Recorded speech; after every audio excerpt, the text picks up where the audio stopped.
put together, and I did it in this country. Now, of course, we're at a considerable disadvantage, being that we have so much geography in this country.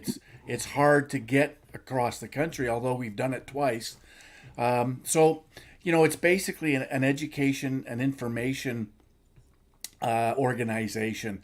And we do town halls. We've done well over 75 town halls. We've driven over 50,000 kilometers.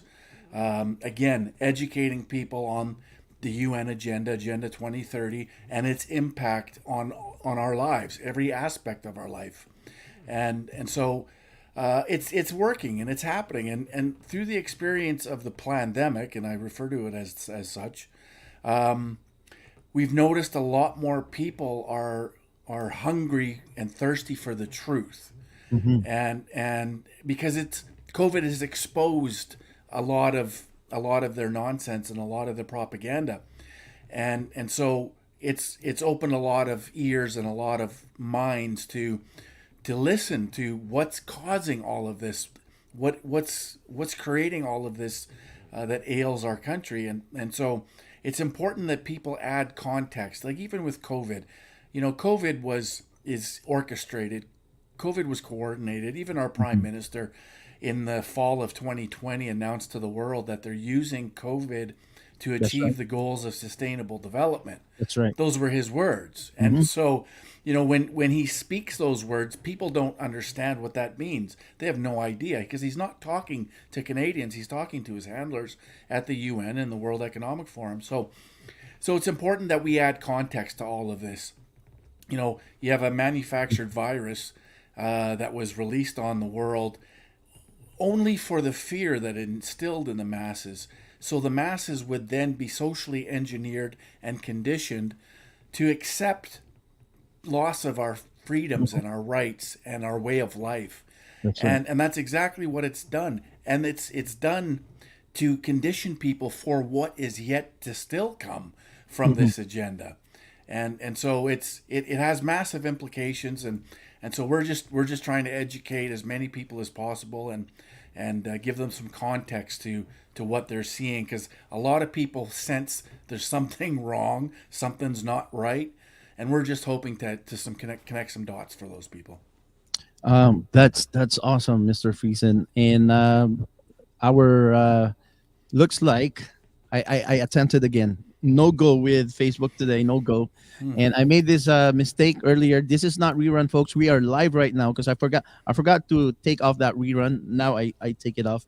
So anybody who's watching right now and you think that this is rerun, I made a mistake of putting that up earlier. Mr. Friesen, tell me a little bit about your Canada tour with Laura Lynn. I know that Toby was telling me, oh, they're in Ontario next week, but Hmm. I happen to not be available that week to visit. But I know that you visited a few provinces with Laura Lynn. Tell us a little bit about Yeah, that. so it actually started in Saskatchewan, and we've done a fair amount of work in Saskatchewan with these town hall events. And one of the political entities, they're not a registered party, but they're a political entity. I would call them more of a lobby group called True North Saskatchewan. And they had asked myself and Laura Lynn if we would do a tour throughout Saskatchewan. And of course, I jumped at the opportunity. Anytime there's a platform created and offered to me and afforded to me, I'll usually accept. So, and to do it with Laura Lynn, that's obviously a no brainer. So we did a tour through Saskatchewan. We called it the Let It Rain or Let Freedom Rain tour, Hmm. and it was very successful. We had sold out shows everywhere we went in the province, and then we decided, okay, well let's expand this, and we actually planned a tour through Alberta and British Columbia, and unfortunately, I wasn't able to make that tour because I was running my own campaign for a provincial party in Saskatchewan called the Buffalo Party. There was a by-election in Saskatoon that I ran in, so Hmm. I was unable to go on that tour. But then Laura Lynn had asked me if I wanted to go through Ontario and do the tour there, and then on to the Maritimes, and I absolutely accepted, And so we did a number of events in Ontario. And then I ended up getting a little bit sick, and Mm. I couldn't make it to the Maritimes, and I'm very regretful that I wasn't able to make the rest of the tour. But it is what it is. The events that we had in Ontario were fantastic. Packed houses everywhere we went. So, our message is being heard, and the education is being spread. And so, I have a lot of encouragement and hope moving forward. I just want to say when I put you on the full screen here, I like your hat. You're pretty good with branding. Thank you. That's a pretty good logo you have there on the Grizzly Patriot. Hmm. So Thank you. tell us a little bit about. You said that you used to be a correctional officer. You're a father of three, and now you run your own little business. Do you mind telling us a little bit about your business? What business do you run? Yeah, so I did 25 years in corrections. I did 8 years in BC corrections, and then I did 17 in federal corrections at a psychiatric penitentiary here in Saskatoon. And I hit a wall. It wasn't that I like the job in itself, but working for government, for 25 years, and in that bureaucracy, it can get frustrating, and you're always seem to be banging your head against the wall because of insane decisions and policies being created by government. So I hit a wall and decided that after 25 years that would be enough. I managed a number of years before I finally pulled the pin. I started my own side business, and it's a tree service. So we do pruning and That's tree awesome. removal and stump grinding and that sort of thing. And so I got to the point where I was earning enough through the business that I was able to leave federal corrections and focus solely on the business, and it's supporting us well. So, and I love it. And I love being my own boss. There's nothing better than being your own boss, and you're making all the decisions, all the responsibility is yours. I like that. I enjoy that. That to me is true freedom. I'm not dependent on the man. I'm not dependent on, somebody guaranteeing me a paycheck and sort of being in that trap. This is my own thing. It's my baby. I love it. And yeah, it is what it is. Yesterday was the very first time I was able to listen on a full length of one of your podcasts, and I realized we talk about a lot of the same kind of things, and even right now when you're talking about you are your own boss, I think that's I've been learning from a lot of my friends who are in the sociology space as well, that prior to the industrial revolutions, most people were self-employed, and the industrial revolution brought in employment, and now I think 90% of all of our citizens are employed, and this is how we are in this play. This is the reason we are in this place where almost almost 90% cannot say no to the mandatory vaccinations and mandatory Yep. stay at home and all of these, because it's either the jab or the job, and people have been reliant on the job. So thank you for sharing that Hmm. being your own boss and serving your clients and customers directly is really, I think it's a message of freedom. So Well, maybe and there's a reason why through this pandemic that a lot of their attacks were on small business and that's right. medium sized business, because ultimately through this whole agenda is they want this technocracy, as you mentioned. They want this global Mhm. governance. And they've made some big promises to multinational corporations, oligarchs, monopolies, big tech, and they all did recorded record profits through this pandemic because they were promised that they would, Mhm. and they Yes, did. And who hurt the most? Well, small business hurt, and medium-sized businesses really struggled, and they're still struggling, still coming out of this and trying to rebuild. And so, ultimately they would like nothing more than to destroy true freedom, which is small business and that's right. independence of people and self-reliance and these values that we cherish. And so, speaking of those values, those are values that are directly under attack. You have this hyper centralization, hyper global governance and control of the world's resources is ultimately their plan, along with population reduction. But ultimately, it's they want to destroy the middle class. They want to be the elites. They want to be in control of everything and controlling all aspects of everybody's life. And That's right. ultimately, we become slaves. We become serfs. So it's feudalism is what they're trying to create again Exactly. for the rest of us. So we have to be cognizant of that. And the antidote to all of that hyper centralization and global governance and globalism is self reliance, self determination, independence, and community. And we're seeing that happen. It's sort of humanity's a neat thing. Mhm. It's sort of natural and organic. You're seeing people move away from the matrix and develop their own networks and their own communities, That's right. and we're seeing more and more of that. And that is a good thing, because when you can do that, you can share information, and people have a really strong grasp of what's happening and how to counter that. And so humanity's going to be all right. We're going to win this in the end. um, you know they have a plan and they have an agenda that they want to achieve, but Mhm. ultimately the human spirit is too strong, and we will oppose this. It's just a matter of how much pain we have to go through before enough people we get that critical mass that we can affect change. Praise the Lord. And I appreciate that you speak um, with a lot of hope and a lot of bright light at the end of the tunnel Mm. kind of message. And I realize this might be a blessing in disguise that we are heavily shadow banned tonight, because that's going to give me an excuse to invite you again. These are the kind of conversations I really love having, because of my deep dive on technocracy and transhuman agenda too.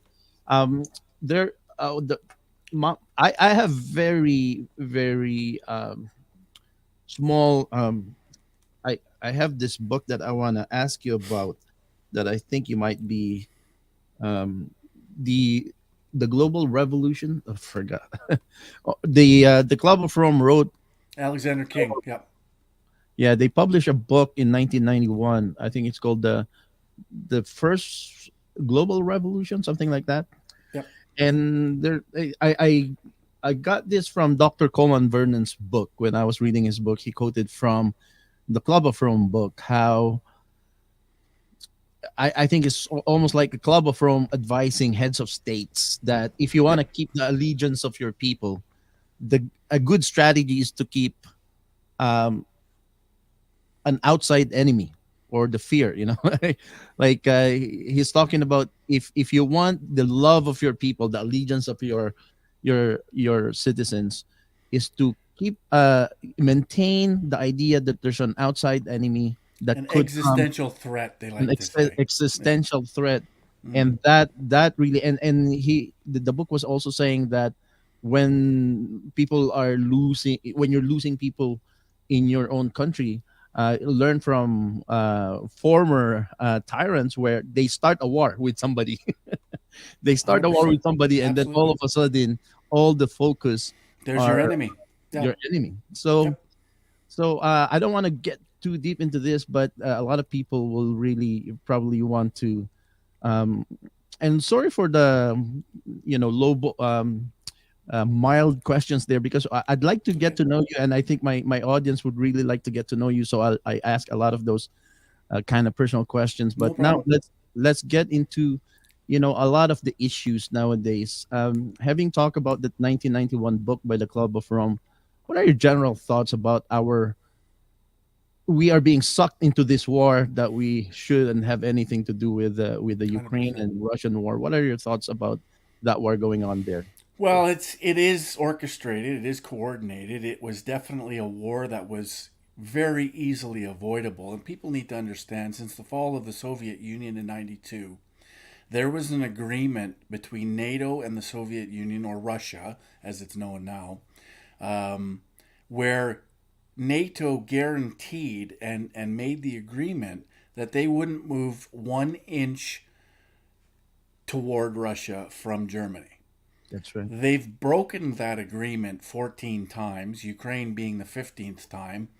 And Putin made it very clear to everybody, this is the red line. You've been breaking this agreement over decades, and this is the red line. And so, of course he has to react. He has to stand up for his nation. He's a nationalist, and he's going to stand up and defend his people and his interests. So all of this was avoidable. This was all orchestrated. And if you watch, it's interesting to see how this sort of played out. In 2013, 2014, during the Maidan protests in the Ukraine, it was sort of originally framed as a nationalist uprising Mhm. where they wanted to protect their own sovereignty, their identity, and all of these things. But it was interesting as the protests sort of progressed, more and more EU flags were being flown in the protest, and which flies in the face against why they first started. Mhm. And then, of course, they deposed their democratically elected president and instilled a puppet, world economic puppet in Zelensky. Yes. And so this is here's where we are, and all of the consequences created by this contrived, orchestrated war is all something that the globalists are using, right? So we've seen this raise in fuel prices at the pumps. It's been blamed on this. That's right. Meanwhile, they're attacking their own gas lines, feeding their energy system, and now Germany's starving for energy. So all of these things are contrived. They're all made up. They're all orchestrated, and they knew exactly what the consequences to all of this would be. Mhm. And so they're opportunists, and so they've created the enemy That's right. for us. We're all in this together, just like they did with That's COVID. We're all in it together. We're all going to come together like collectivists, and let the state just do what they need to do to beat the enemy, right? And so that's the narrative. And then when you have the media in your back pocket, which they do, because all of our media in Canada and really around the world Mhm. have all signed the UN Media Compact, which they all agree to forward the agenda of all of these governments that have bought onto this overall agenda. And so it's no surprise through the pandemic that all the Yes. media is saying the same thing. And now, of course, with this war, all the media is saying the same thing. And there's no room for any opposition. There's no room for That's debate. It's just whatever we say, you guys have to follow because we're all in this together. And that's it's right. about your safety, right? It's for your own good, Right, and right. in many of my monologue podcasts, I bring that up a Mm. lot. From it came from a French phrase, "raison d'être." I think that literally means for the reason of the state, and from that phrase, they derive all these other, virtue signaling phrases. We're all in it together, for national security, for your own good, and I like how that was depicted in the movie Vendetta. Also, Right. Mm. it's for your own good that we need you to stay home, Yes. and it's almost like how old is that film, but it almost speaks about what we just went through in the last two Yeah. years. The name of the book 100%. that I read from Dr. Coleman Vernon's book Mm. is The First Global Revolution, published by the Club of Rome in 1991, and they were advocating to keep the fear alive if you want the love of your people as a heads of state. So that is amazing. So talking about we are all in it together. One of the things that I keep on harping with, from time to time, we actually today I didn't have time to assemble what we call a freedom panel. Usually, when we have a special guest like yours, and it's a good thing I didn't do it today because of all these technical issues. Mm. Usually, we have two segments: our main guest, and then we have a panel. We try to distribute all across Canada members from Sure. members of the freedom community from all the way from the East Coast to the West Coast, and then we have a discussion as a Right. second part. Mm. We didn't have that today, but something that I keep on talking about is I feel the message. I feel that I think maybe as Canadians, we have to think of trying to deconsolidate, because the globalist the globalist agenda is centralization and consolidation. And I and my opinion is, maybe the way we kryptonite the globalist move to consolidate is to fight for the consolidation, or autonomy, or local governments and locality in our decision making, I think, should be more empowered. Yes.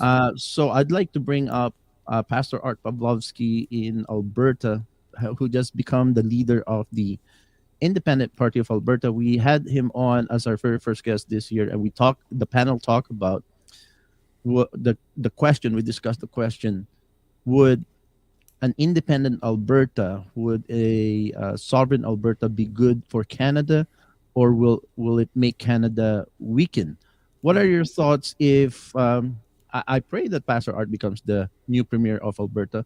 What are your thoughts of provinces becoming more empowered than the federal So government? I'm all for more autonomy within the provinces. I'm all for the provinces exercising the power that's already given to them through the existing constitution. I'm also in favor of some constitutional reform. I'm not a separatist, and however, and there it's a big however. Mm-hmm. Um, I think if, for example, Alberta and Saskatchewan decided to go it alone, I think that creates a lot of problems for that much smaller entity in population, in geography. And those two provinces, in and of themselves, have an enormous amount of resources.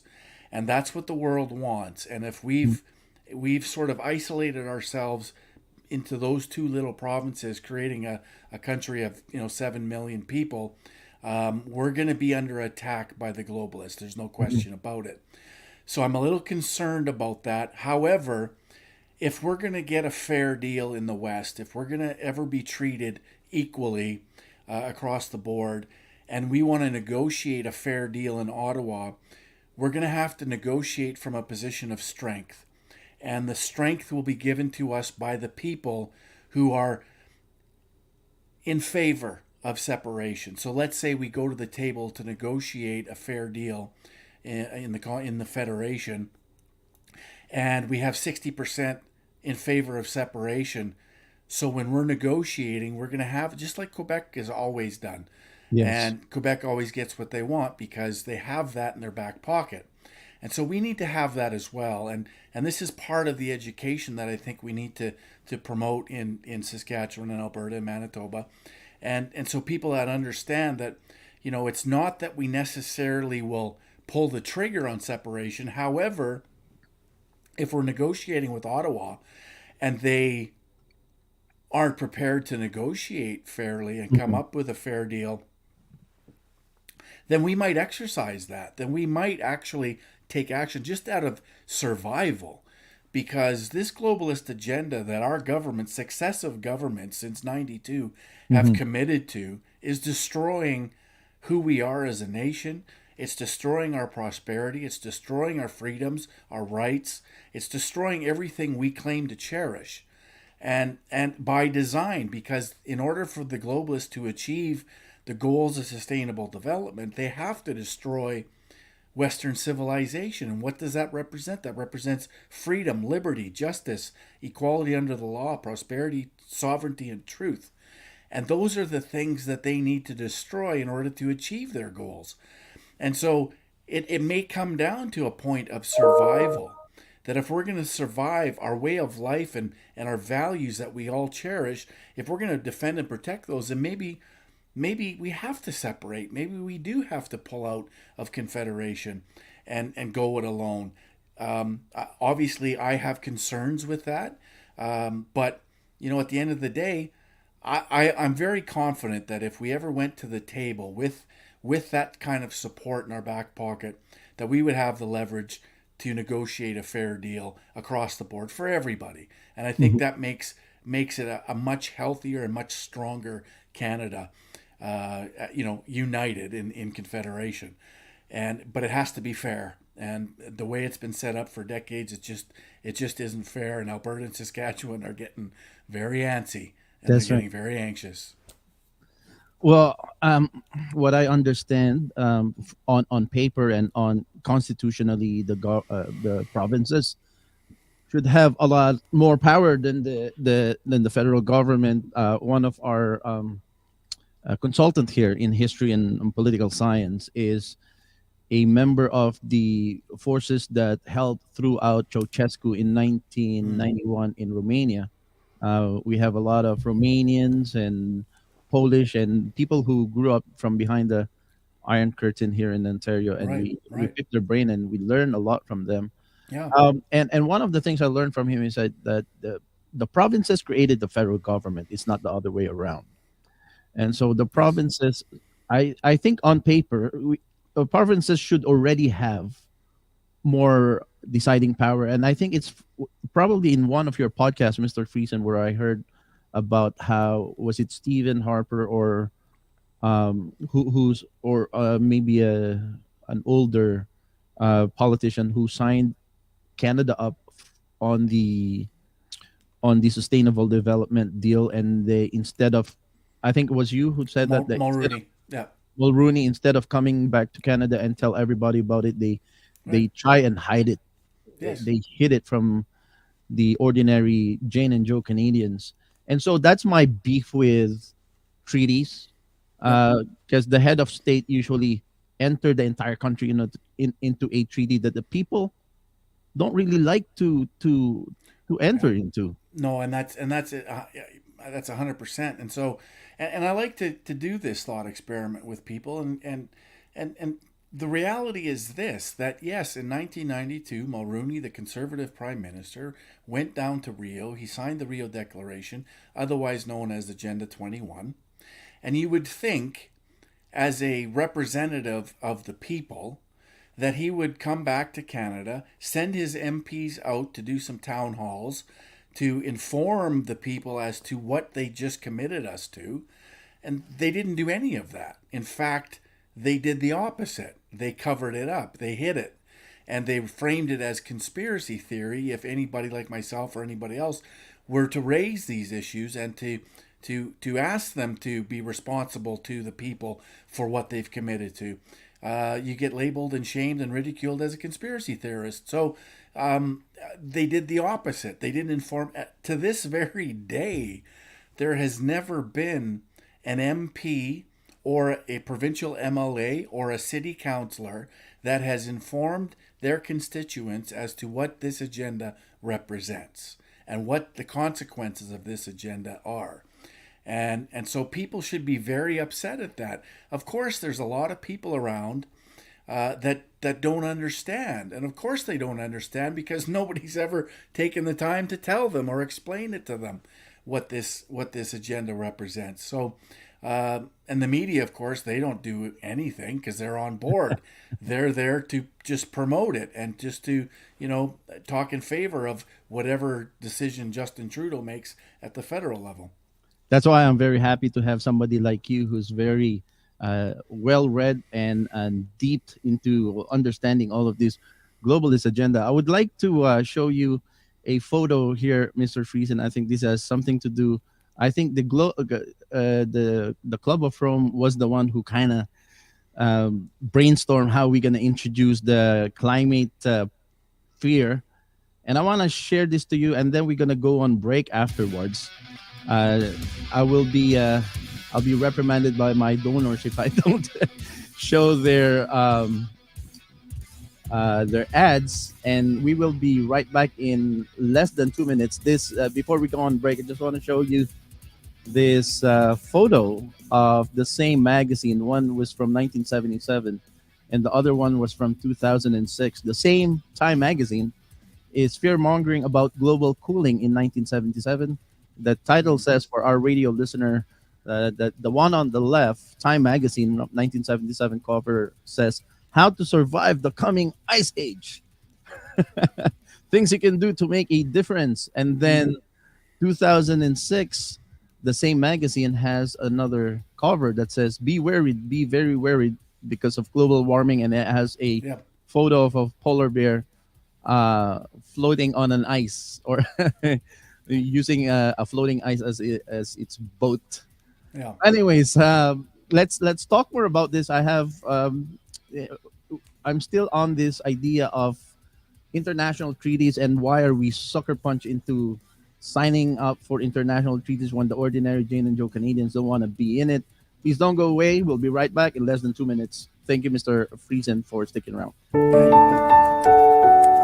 Just because it's a seller's market, it does not mean that it's not a good time for you, the buyer, to get into your dream home. The seller's market presents a unique opportunity not available during the buyer's market. Find out for yourself. Get the professional advice of an experienced, honest, Christian freedom-loving real estate professional. Call my friend, our sister in the fight for freedom, Madam Cheryl Severance of Century 21 at 905-646-2121, or check out her website at cheryl-severance.c21.ca. Fund the truth. Fund the unacceptable fringe views of the Freedom Fighter radio broadcast. Go to patreon.com/OJTV Canada and also donate $3 per month and help us keep going and pushing back against the lies, the hate, and the fear mongering of the legacy media. Patreon.com/OJTV Canada. Your $3 per month will help us set fire on the lies of the tyrants, the technocrats, and the internationalist social engineers. Patreon.com/OJTV Canada. Did you hear about the children's cough syrup shelf? They are mostly empty in the drugstores. Are you concerned? Do you feel the need to stockpile? As the world heads towards uncertainty, with every nation meeting its own challenges, Larks Medical are staged and ready to respond. Go to larksmedical.com. Provide them with your name, phone number, and email, and Larks will respond at their earliest possible availability to find solutions and ensure ample supply for your needs. Or email them directly at info@larksmedical.com. That's info@larksmedical.com.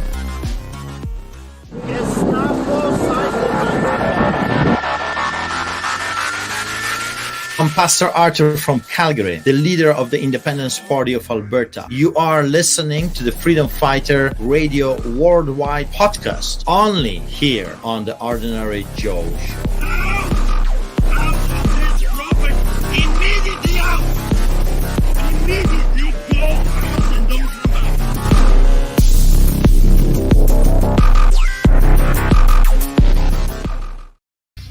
We have a brand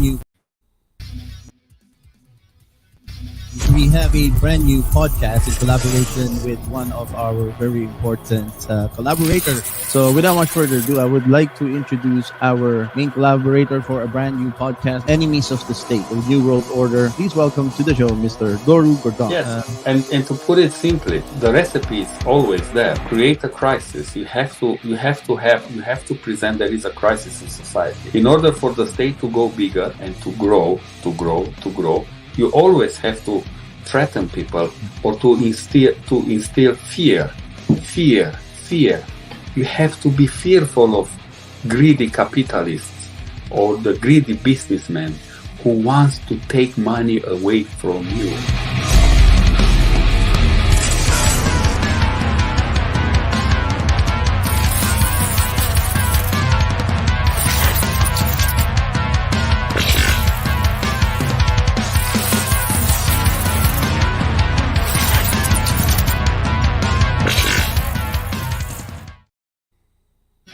Welcome back, folks. You've been listening to the Freedom Fighter Radio, coast to coast to coast. I'm your host, Ordinary Joe. Our special guest tonight is the Grizzly Patriot of Saskatchewan, Mr. Mark Friesen. It's 6:32 p.m.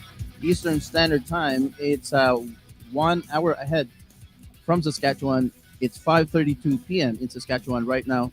And let's bring back our special guest today, Mr. Mark Friesen. Hello, sir. Thank you for sticking around and being Yeah, you bet. running some of our ads. We have very generous donors now who are members of the freedom community, who are also business owners like yourself. I thought that if they are going to push the digital currency agenda and the social credit score, I think one of the ways we can fight back is just start doing business among each other in the freedom community instead of giving our money and our business to the tyrants, the technocrats, then if we keep our own little microeconomy, then we can refuse to go cashless. There was during our election here in Ontario, Mr. Friesen, in June last year, we had our provincial election, which is I totally believe was rigged because I believe Freedom candidates were winning. Anyways, one of the Freedom candidates from Haldimont, Norfolk, it was the fire chief of the riding, and he was telling me actually it was harvest season that time for asparagus. Just before the election, harvest season for the asparagus, but he noticed that a lot of farmers letting many of these asparagus die in the field or get rotten in the field. They were not allowed to collect them in, and some of them were because of COVID, but a lot of them also, I believe, is because of this protectionist ideology we have in Canada, where we cannot the protectionist ideology is we cannot saturate our own market with our own product because we have to let in international products from Right. other places to also compete in our own market. So that's why I'm a little bit allergic with all this consolidation, and I really feel that maybe the federalism or the federal government should really have very limited powers, such as maybe military 100%. and building highways and airports. But other than that, I think the federal government should hands off. Yeah, 100%. And what we actually need in this country is radical decentralization. We need to get the gatekeepers, as Pierre Poliver always likes to talk about. And he's one of them. But we need to rid ourselves of this dependency on the federal government and start being a little bit more self-reliant, especially on a provincial level, but even down to a local level. We have to be independent, self-reliant, and self-determinant, and about community and about local and supporting local. Yes. That truly is the answer to all of this, and we need to establish that. And I think in humanity's going to take us in that direction, because I think it's innate in us, I believe, in humanity itself, in the human spirit, to want freedom, to want self-reliance, and not to be so dependent on government controlling everything, because as we know, government is very rarely ever right. They're wrong on most decisions they make. That's right. The people understand our lives better than anybody else, and we should be making the decisions that affect our lives. 100%. I totally agree. I think there is, though, from the perspective of learning the agenda of the technocracy, and at one point, Technocracy Inc. excuse me, Technocracy Inc. was actually very strong in Canada, and there was a time that the Elon Musk dad was the president of Technocracy Inc. in the Canadian side. Well, I think their agenda is really to get rid of the government and elected representatives. And I totally believe that this is their end game. They don't want to, because when even as corrupt as many of our politicians right now, I think they are going to ride along that idea that politicians and the government and politics is so corrupt. Let's just get rid of it. That's what the technocrats want to do. They want us to be ruled by technicians and engineers and just ruled by algorithm, where if the frustration of, if you have a problem with the bank and you call the bank and you say, I have a problem, but instead of talking to a person, you're talking to a robocall or an algorithm who will, pick one. If you want this answer, pick two. What I think if we have a government like that, where there's no people, it's just algorithms. Well, and this is ultimately one of the overarching goals of Sustainable Development Agenda 2030, is the destruction of the nation state, where global governance and this hyper-centralized control of everything is policies are going to come from there.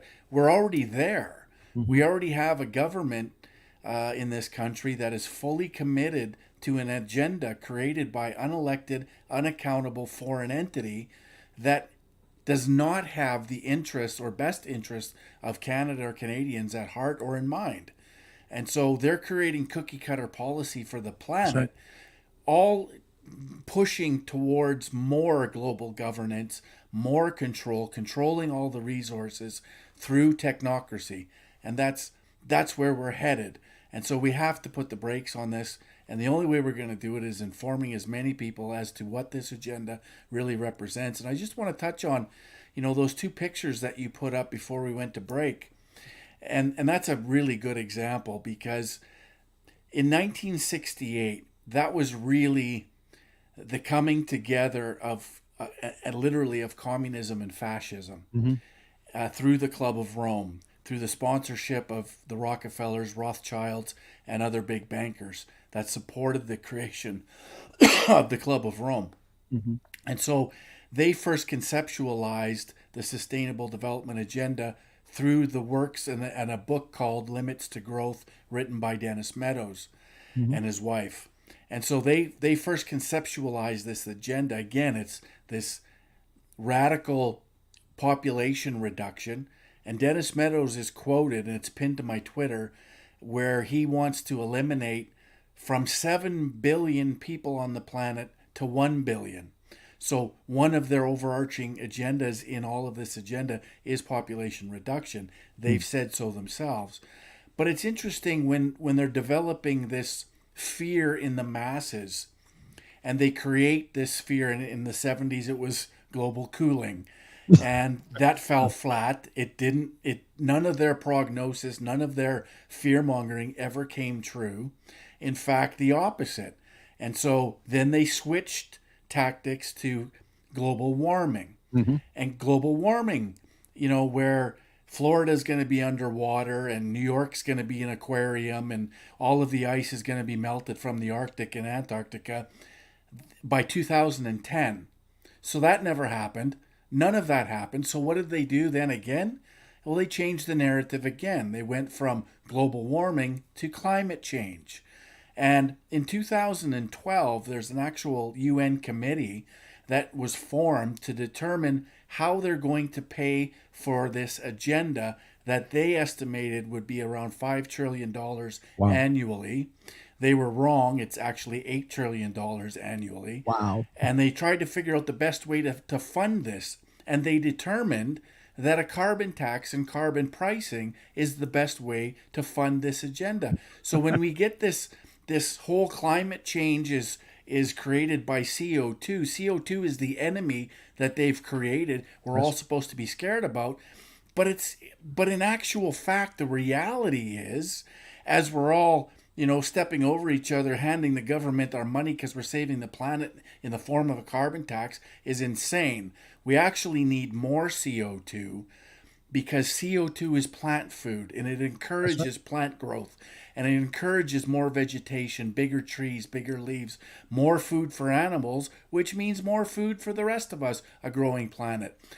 Also, what it does is, as the planet greens, it cools the planet, right? If there's more cover, there's more canopy, there's more green, that means it's going to be a cooler planet. So actually the opposite to what they're fear-mongering is the truth. CO2 is not a poison. CO2 is a fundamental building block of all life on Earth. Photosynthesis, we all learned in grade 8 science, is the conversion of CO2 into oxygen. And oxygen is why we survive. So if we eliminate CO2 from the atmosphere down to 150 parts per million, all life on Earth begins to die. So people need to understand this, that their fear-mongering is only that. It's propaganda. It's there to serve the purpose of funding, right? They're redistributing wealth from where the wealth is to, some black holes in this enormous bureaucracy that they've created at a global level. So people really need to understand this, and they just use the fear to manipulate the masses so they'll get them to agree to whatever it is they need to achieve. 100%. And when you were actually, let me show you another magazine cover I found. Yeah. All of 1973, 1970s, 1973, Yes. the Big Freeze, Time magazine. Yep. 1979, the cooling of America. And when you were talking about the demonizing carbon, it's exactly the same thing that they did with nitrogen. And Yep. 70% of our atmosphere is nitrogen. Nitrogen is life, but Yes. they're Well, demonizing and nitrogen. this is the thing, right? So when they come in and they say we're going to reduce fertilizer usage by 30%, so you're taking away essentially 30% of crops. You're taking away the quality of crops if you're restricting usage by 30%. What does that equal? Well, that equals enormous starvation and famine around the world. And this leads back into their whole population reduction scenario. So all of this is insanity, and people really need to wake up to the reality of things and stop buying into the narrative that the media continues to gaslight us with. Well, that's exactly what that's what I titled when I post this. The one before it was this one. Hmm. That's what exactly that is. That's gaslighting right there. Yes. That's gaslighting. They're just Right. telling you, okay, we're gonna fear you this way. If you don't succumb to that, then we'll fear you the other way. Yep. Um, 100%. and you're They need the talking enemy, about, and that's the enemy, right? Ultimately, they create the enemy out of thin air, and then they send it out to the masses, let the media do their thing, and all of a sudden everybody's scared, and we're all in this together. Let's do this. the sad thing is that a lot of people succumb to the fear and also embrace their captor. We embrace our captor like Yes. the what do you call that? Stockholm syndrome. Stockholm syndrome. Yep. You Stockholm bet. syndrome, where we embrace the captors, those who are heavy-handed. Mm. I remember another freedom fighter from Saskatchewan that I've been following on YouTube. I think he's called Dick McDick. Sorry, he's a farmer. Quick Dick McDick. Yep. Quick Dick McDick. He's a very fun guy, but he's very intelligent. I've been following his Mm. YouTube channel, and he's a authentic farmer. He's not just putting that on Right. Yeah. as a prop, right? And Yep. that's wonderful. He talked about the war against nitrogen in one of his vlog. But Mm. what do you think about this, Mr. Friesen? Because the technocrats, they want to do away with the current our current currency is monetary currency, but the technocrats from the 30s, they said that they want to create a new economic structure which is based on energy. So when you're talking about how carbon becomes, the your scoring system, how much carbon you use, the technocrats spoke about something similar. How much energy do you use? And the price for all the products and services that we use will be based on energy units, energy quantification, and everybody will have an allotment. So in I was just talking about this 2 days ago. I was saying a lot of people will tell us, hey, don't fight against the digital currency because it's already here. That's what they're gonna say, right? You already use Interact, you already use PayPal, you pay a credit card to buy your Amazon, and people and them who succumb, those who are in with the Stockholm syndrome, embracing the captor, they will say, "Don't fight it. We're already here. We already have digital currency." But in my estimation, I think it wouldn't be. This is not the digital currency as we know it. I think it will be energy units where they say, okay, you're allotted. Every person is allotted whatever 2,000 kilowatts per hour per month. If you go past that, you gotta stay home. Right. If So- that's your allotment, that's your budget. It's like your UBI will be, the government will give you your budget, but it's in units of energy. This is, you cannot go So farther than that. there's an organization. I can't remember what it's called off the top of my head. It might come to me, but they're going around. They're giving farmers checks for their carbon credits. Right. Wow. They're actually giving farmers checks because they've done this or they've done that, or their farm represents X amount of carbon sink or what have you. But and farmers, of course, they'll take it because it's somebody giving them free money. But It what they looks like don't free money, yeah. it looks like it, but what they don't understand is at some point in the future, that same organization is going to come to them and say, listen, you're way over your carbon credit allotment, and you actually owe us X amount of dollars, Oh right? yes, yes. And so people really need to understand this, and it's, right now people are sort of accepting this idea of carbon credits because they're getting paid, but at some point it's going to turn, and farmers are going to be the big emitters, and they're the ones who are going to be fined. They're the ones who are going to have tariffs levied against them because of their carbon that they've created. So, and all of this, of course, is based on hogwash. It's CO2 is part of the life cycle, and we need it. We could use more of it, actually. This whole idea is it's insane. It's creating an economy out of nothing, and it's all insane, and it's all a lot of virtue signaling and fear mongering is what it is. And I think there's a lot of things to do about anti-humanism as well when Mm. they say carbon is demon is evil. We exhale carbon, so We every are the carbon they want to eliminate. we are the carbon that they want to eliminate, and we're made of carbon. So Right. this is crazy. All right, let's shift to something else. Well, digital ID, digital currency agenda. It looks like we cannot stop it. What do you think? Is it gonna how far along are we before we see this in Canada, and how can we fight this? Well, again, it's all part of the agenda. It's all part of a control mechanism. This whole digital ID, digital currency, social credit. It all leads into social credit, and they've told us that China is the model, and China's already had that through surveillance and all their cameras and everything else. Every step, every aspect of our life, every element of our life is going to be surveilled, tracked, traced, and we're going to be controlled. They want us in cities. They want us living in pods. They want us living a digital world, because if we're living a digital world, then our carbon footprint is very small.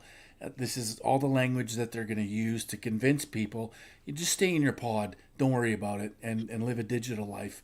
This is where it's headed, and people don't understand it.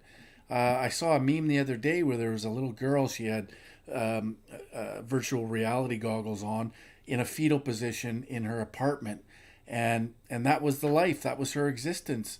And of course, she ordered Skip the Dishes to feed herself, and she was living on UBI. She was, on her government stipend monthly, and that was her existence, and that's what they want for us.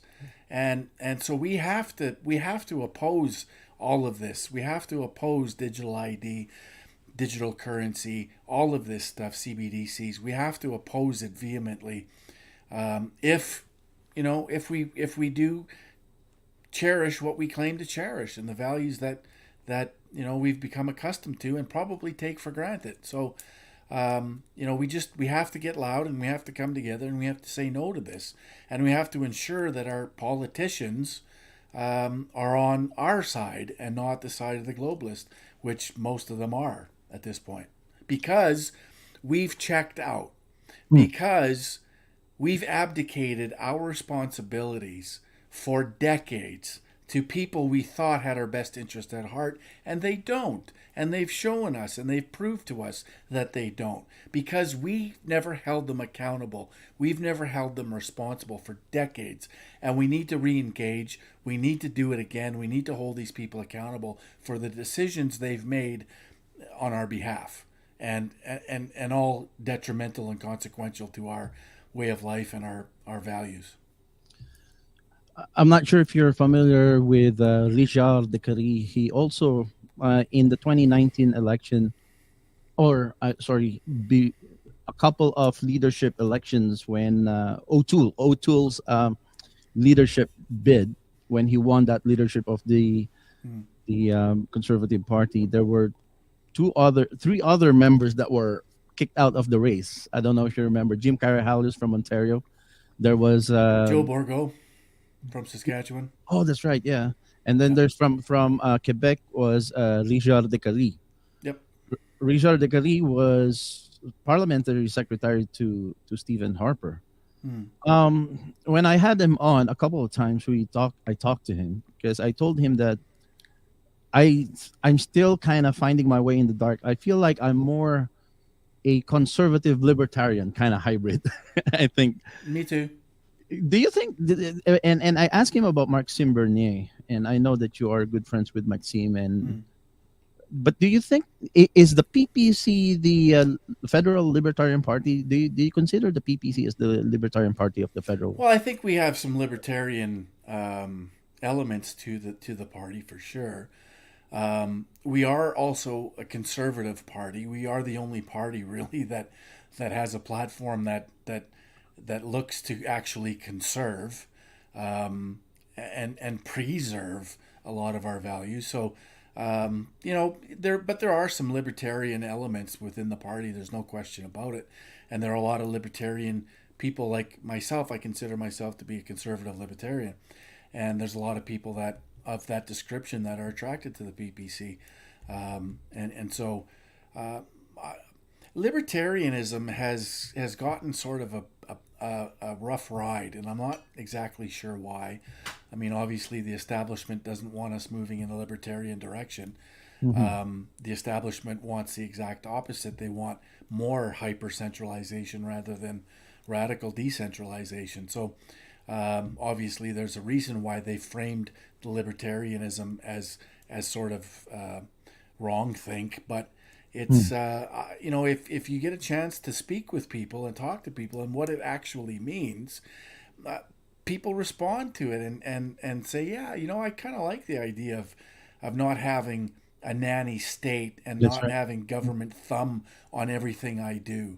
That's sort of liberating, as a libertarian is, right?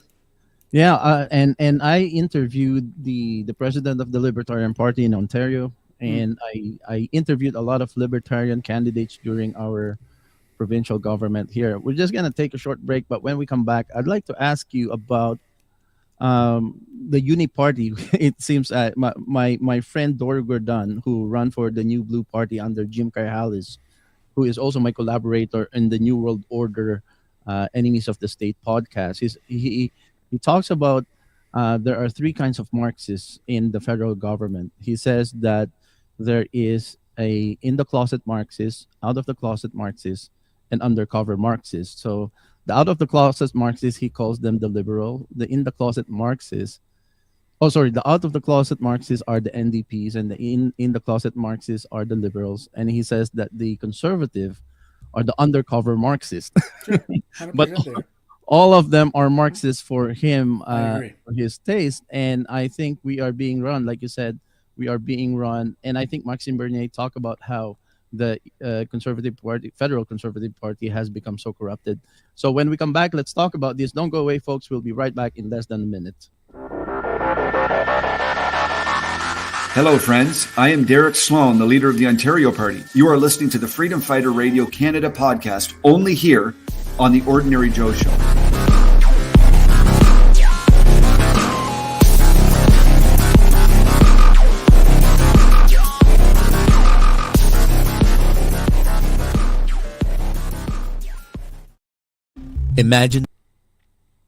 Imagine that the power grid was totally wiped by an EMP weapon of an enemy state. Your stress level will go to the roof, your patience will be tried, you will have to think about both your own and your complaining children's survival. If you don't survive, your children won't when they are left on their own. Teach your children how to have the mentality of being survivors through a fun, children-friendly guided outdoor adventures with basic survivor mindfulness integrated in the fun outing activity. Call my friends Ornell and Victoria, who are experienced survivors. Call them at 905-252-8009 or email them at northernpacificcottages@gmail.com.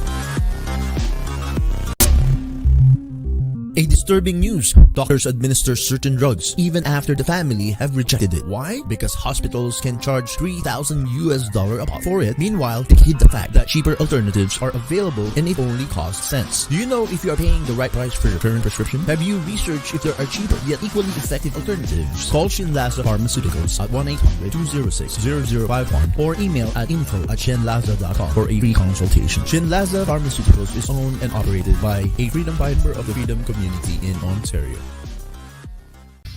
We have a brand new podcast in collaboration with one of our very important collaborators. So without much further ado, I would like to introduce our main collaborator for a brand new podcast, Enemies of the State, the New World Order. Please welcome to the show, Mr. Doru Gordon. Yes, and to put it simply, the recipe is always there. Create a crisis. You have to present there is a crisis in society. In order for the state to go bigger and to grow, you always have to threaten people or to instill fear.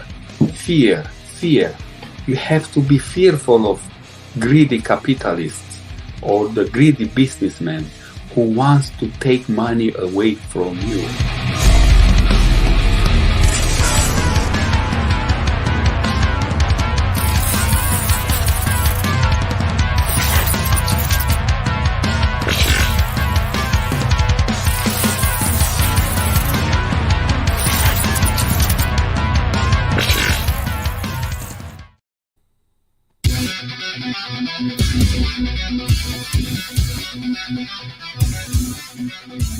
Welcome back, folks. This is Freedom Fighter Radio, coming to you live from.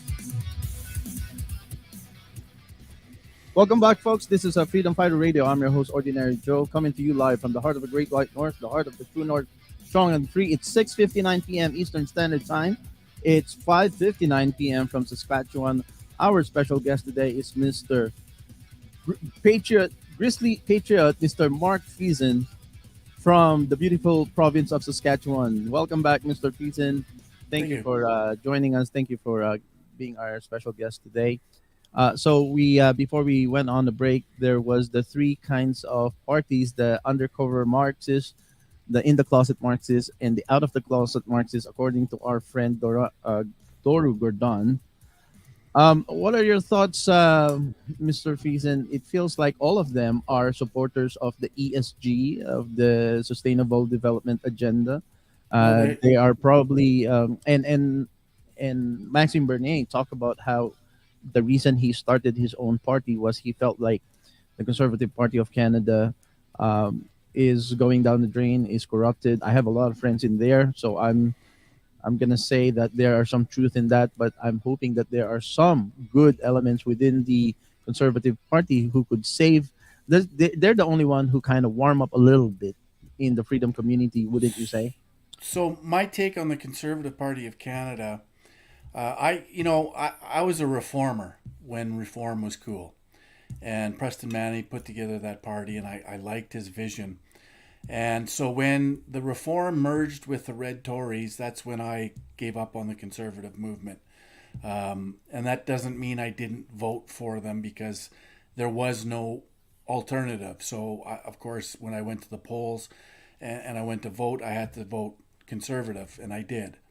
But the fact of the matter is this, that the Conservative Party of Canada is the party responsible for the Sustainable Development Agenda, Agenda 2030, being committed to in our country. Brian Mulroney signed it in 1992. Stephen Harper actually made it law in 2008, called the Sustainability Act. And that compels our government in Canada to report our progress in achieving the goals of sustainable development to the UN, an unelected, unaccountable foreign entity that doesn't have our best interests remotely at heart. So, and so that does make it binding. And a lot of people's arguments saying, "Oh, well, it's not binding; it's no big deal." Well, it is, because our governments have made it binding, and they've continually adjusted and adapted and changed the act to suit whatever their needs are. Both conservative and liberal, and they've all voted in favor of it. If you look at Pierre Poilievre's track record, When I asked him in Saskatoon if he understood or opposed the Sustainable Development Agenda, the SDGs, he claimed to not know anything about it, even though he's voted on it no less than 6 times. So why is he lying to the Canadian people when I asked that question? The reason he's lying is because he knows his party's responsible for committing us to it. And so,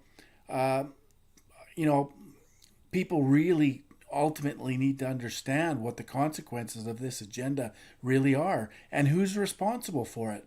Yes, the Liberals are responsible. They are completely committed to it.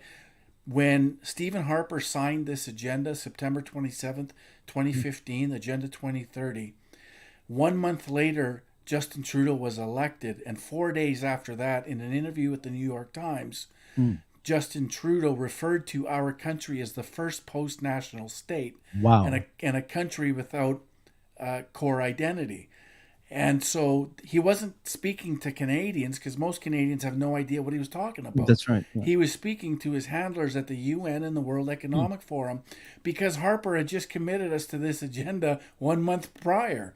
So, and everything Trudeau has put in place, everything we detest about Trudeau is relative to that agenda. Every OIC, every bill, every bureaucratic policy that he's put and implemented since being elected in 2015 to this very day is in compliance with that agenda. All of it. Everything he's done. So people need to understand and put it into context. There is no difference between the Conservatives, the Liberals, the NDP, the Bloc, the Greens. They're all the same because they're all committed to this enormous global agenda. And people really need to wrap their head around it and grasp what situation we're in here. And this is the kind of conversation I really enjoy so much. And thank you for being so deep in your knowledge about this, all of this internationalist subject, Mr. Friesen. And one last thing, and I know we run out of time, and I already taken so much of your time, and thank you for the generosity of My your pleasure. Yep. We only scratched the surface. There's so much more I want to talk to you about, but maybe we can close with this one. We didn't talk about the Great Reset, but there is a movement now among freedom lovers, and some call it the Great Resist. And maybe I'll frame the question like this: when the Queen died, they kind of in Australia they revisited the idea of the Republic of Australia, and a lot of Republicans have become very active again in Australia. I think the monarchy is very friendly to the World Economic Forum, very friendly to and the king himself is an advocate of the sustainable development. We know that these are all just Trojan horses to put us into slavery. What are your thoughts, general thoughts? And we'll close with this. And if you, after you talk about this, maybe if you can close us with some important message for Canada, and I will redistribute this after we go off live. And I'll take this opportunity to invite you again, Mr. Friesen, because we only scratched the surface, and this is an amazing conversation to have. What are your thoughts of the idea of a Republic of Canada? Yeah, I love it. I love it. If we could ever get away from under the thumb of the crown, I'd be fully in favor of that. And I know it is being discussed within the PPC, within the halls of the People's Party of Canada, and it's something that even the crown over in Britain had suggested that they'd be more than willing to release countries of the Commonwealth to their own devices. And I think we should capitalize on that. We should take advantage of that, and we should become completely 100% independent and sovereign in and of ourselves, and create a constitution that actually represents the best interests of Canadians. I'm all in favor of it. Let's do it. That is awesome, because if we are going to determine our own direction, then I spoke to a lot of lawyers that they feel even during the heat of the pandemic and the lockdowns, when people want to invoke common law and all that, and a lot of lawyers, even the lawyers from Alberta called Lawyers for Truth, they felt like their hands are tied because they still have to obey the mandates of the Queen's Bench. They, even though from their own conviction they cannot function as such. But so, in closing, Mr. Friesen, what is the message? What is the timely message? We haven't. I would have asked you about your story about your hospitalization. I think I have a similar experience, the vilification of the antibiotics and all of the early treatments and all that. Maybe we can leave that for the next time we have you on. But what is the timely message for Canada, coast to coast to coast, all across this beautiful country? A lot of empty space, but they're pushing us to consolidate in small spaces. So, again, my message is generally always the same. I'm on a mission to inform and educate as many people as I possibly can. And then within that, all the people that I see through these town halls and all of these speaking engagements, that they then spread that message and information throughout their communities. It's all about information. It's all about education.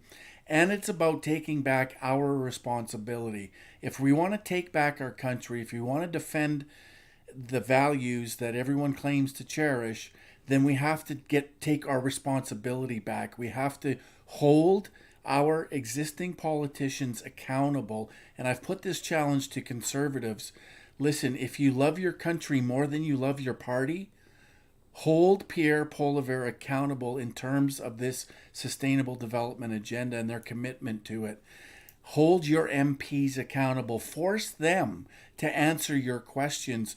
Get them to host a town hall event where you and their constituents can come together, ask the right questions, and force them to answer these questions. And that's how we hold these people accountable. And then tell them what they're supposed to do. They work for us. And this is something that we've allowed them to get away with for far too long, is they work for us. We are their boss. And we have to tell them what they're going to do for us. And we just haven't been doing that. We've been fat and lazy and complacent for far too long, decades, and taken our freedoms for granted.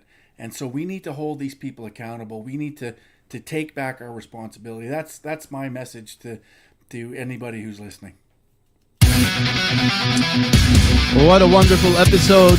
Thank you, Mr. Friesen. This is a gold of an episode. And that idea of having a town hall, I actually spoke to Pierre Poilievre's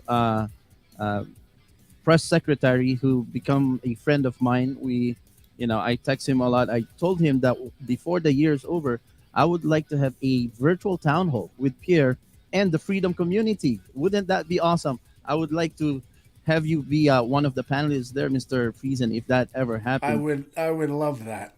That will be awesome. And thank you again. And I'm looking forward to have you back on this. This has been a gold of an episode talking about sustainable development and the internationalist agenda, technocracy, and the Club of Rome. Looking forward to more of this. God bless you, sir. Thank you very much. And God bless Saskatchewan and God bless Canada. Thank you, Joe. Much appreciated. Thanks for your platform. You're doing good work. God bless, sir. Thank you. There you go, folks. Our special guest tonight was Mr. Mark Friesen, the Grizzly Patriot from the beautiful province of Saskatchewan. Folks, please share. We've been shadow banned. We were not allowed to launch our live on the Freedom Fighter Radio podcast platform. We were not allowed to even go on the People's Radio. Pure-blooded Christian believers, which is about 26,000. None of our pages were launched tonight. It's all just my two YouTubes, Twitter, Rumble, and my personal account. That's where we were allowed to broadcast tonight for some reason. Never happened before. But folks, I'm counting on you to please share. This was a very important episode on the Freedom Fighter Radio. So, folks, don't go away. I'll give my final thoughts when we come back after these short messages. A disturbing news. Doctors administer certain drugs even after the family have rejected it. Why? Because hospitals can charge $3,000 a pop for it. Meanwhile, they hid the fact that cheaper alternatives are available and it only costs cents. Do you know if you are paying the right price for your current prescription? Have you researched if there are cheaper yet equally effective alternatives? Call Shinlaza Pharmaceuticals at 1-800-206-0051 or email at info@shinlaza.com for a free consultation. Shinlaza Pharmaceuticals is owned and operated by a freedom fighter of the freedom community in Ontario. Imagine that the power grid was totally wiped by an EMP weapon of an enemy state. Your stress level will go to the roof, your patience will be tried, you will have to think about both your own and your complaining children's survival. If you don't survive, your children won't when they are left on their own. Teach your children how to have the mentality of being survivors through a fun, children-friendly guided outdoor adventures with basic survivor mindfulness integrated in the fun outing activity. Call my friends Ornell and Victoria who are experienced survivors. Call them at 905-252-8009 or email them at northernpacificcottages@gmail.com.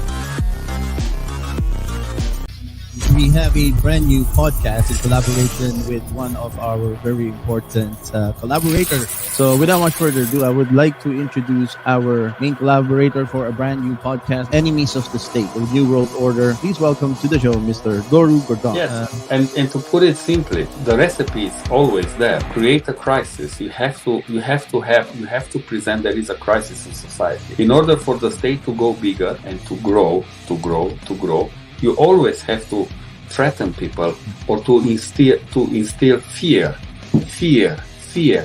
You have to be fearful of greedy capitalists or the greedy businessman who wants to take money away from you.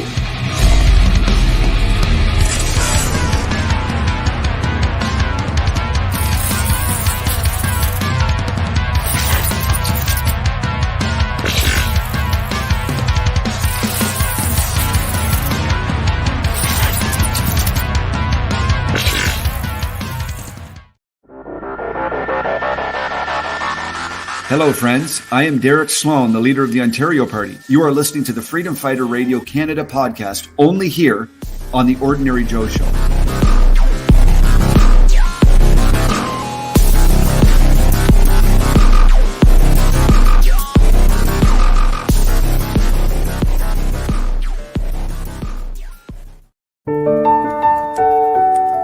Just because it's a seller's market, it does not mean that it's not a good time for you, the buyer, to get into your dream home. The seller's market presents a unique opportunity not available during the buyer's market. Find out for yourself. Get the professional advice of an experienced, honest, Christian freedom-loving real estate professional. Call my friend, our sister in the fight for freedom, Madam Cheryl Severance of Century 21 at 905-646-2121 or check out her website at cheryl-severance-c21.ca. Fund the truth. Fund the unacceptable fringe views of the Freedom Fighter radio broadcast. Go to patreon.com/OJTV Canada and also donate $3 per month and help us keep going and pushing back against the lies, the hate, and the fear-mongering of the legacy media. Patreon.com/OJTV Canada. Your $3 per month will help us set fire on the lies of the tyrants, the technocrats, and the internationalist social engineers. Patreon.com/OJTV Canada. Did you hear about the children's cough syrup shelves? They are mostly empty in the drugstores. Are you concerned? Do you feel the need to stockpile? As the world heads towards uncertainty, with every nation meeting its own challenges, Larks Medical are staged and ready to respond. Go to larksmedical.com. Provide them with your name, phone number, and email, and Larks will respond at their earliest possible availability to find solutions and ensure ample supply for your needs. Or email them directly at info@larksmedical.com. That's info@larksmedical.com.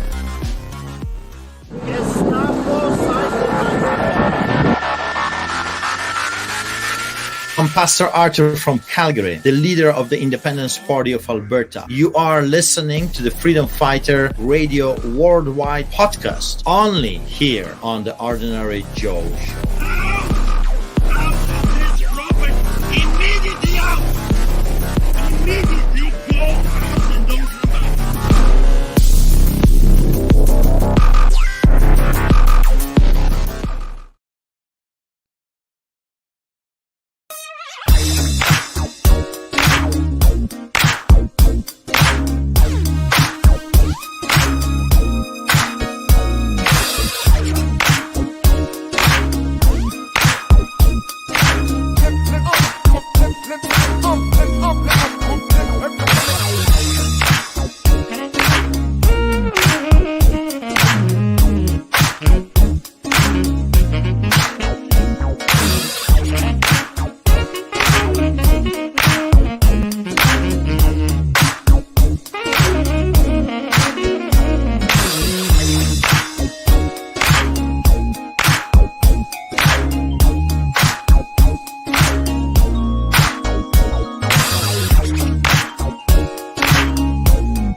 Welcome back, folks. This is Freedom Fighter Radio coming to you live from the heart of the Great White North. It's 7:18 p.m. on the Eastern Standard Time Zone. I'm your host, Ordinary Joe. We just had a very special guest, Mr. Mark Friesen, the grizzly patriot from the beautiful province of Saskatchewan. And I think that this is one of the best episodes thus far for the year. But it's so timely that Facebook did not allow us to launch any of our live on any of our pages except the small pages and my personal profile. So I will download this episode and it's available on Rumble, on Twitter, YouTube, on two channels on YouTube. But that's my entertainment YouTube that most people who are in the freedom community do not go in that entertainment page or entertainment channel. But we are going to invite Mr. Friesen again on the show because he's very, very well versed, very well read in the knowledge of the internationalist agenda and how our country, Canada, plays into this end game, the end game of the Great Reset, the Build Back Better, the Malthusian depopulation agenda of the internationalists. This is very important because I said many times that the only way we can really fight against the global cabal, the internationalists, is to fight them locally. But we need to have, it's like you are in a ship, in a small ship, in a big ocean. You can only manage the ship, things that are within your control. However, you need to read the entire ocean.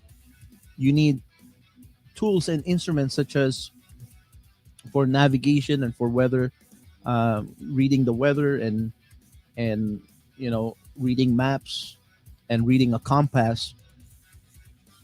It is important that we know what's happening on the world temperature, the international heat map of what's happening with the totalitarian technocrats, the social engineers. We need to push back and we need to fight against them. We need to know their agenda internationally, but we can only fight it locally.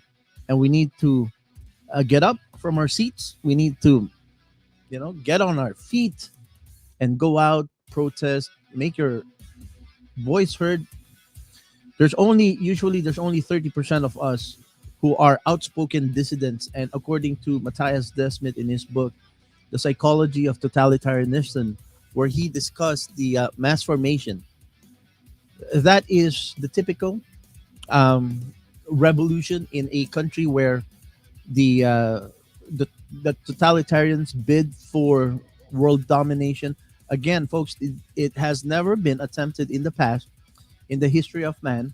We've seen many tyrannical heads of states or nation states going into total tyranny, to a totalitarian place, but never in the history of humanity was there an attempt to take a global totalitarian bid, to bid for a global technocracy, a global dictatorial rule by. And when we talk about technocracy, it's a dictatorial rule by technicians, by engineers, and by algorithms. So this is an important conversation.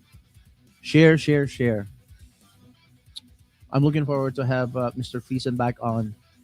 Maybe in a longer, I will give him a heads up if we can have a longer Joe Rogan style conversation, a long form podcast, so that we can deep dive into many of these important topics.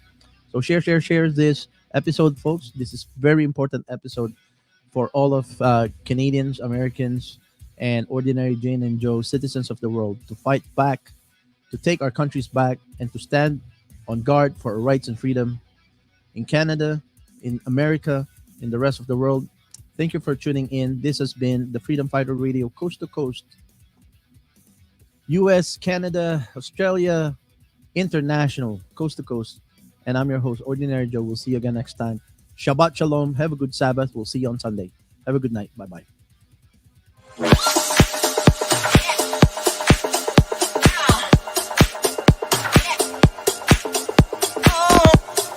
Freedom Fighter Radio. What is up? Whoa! Shout out to Freedom Fighter Radio. And Joe, you're doing great work, brother, and I love it. All right? Always.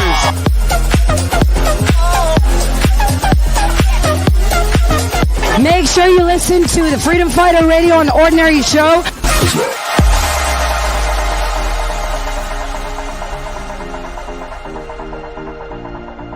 I'm on Freedom Fighter Radio on the Ordinary Joe Show. That's quite a mouthful. Yes. Hey guys, this is Chris Sky. Listen to Freedom Fighter Radio. They're here today, back in the blue, and so am I.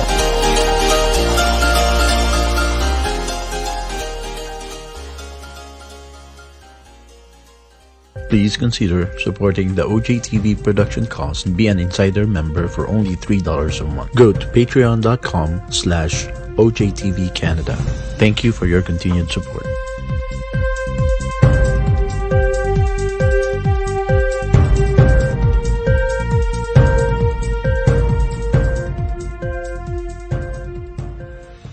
Canadians all across the country are sick and tired of the lies, the fear-mongering, and the hate speech they hear from the mainstream media. Download the free radio app, Freedom Fighter Radio.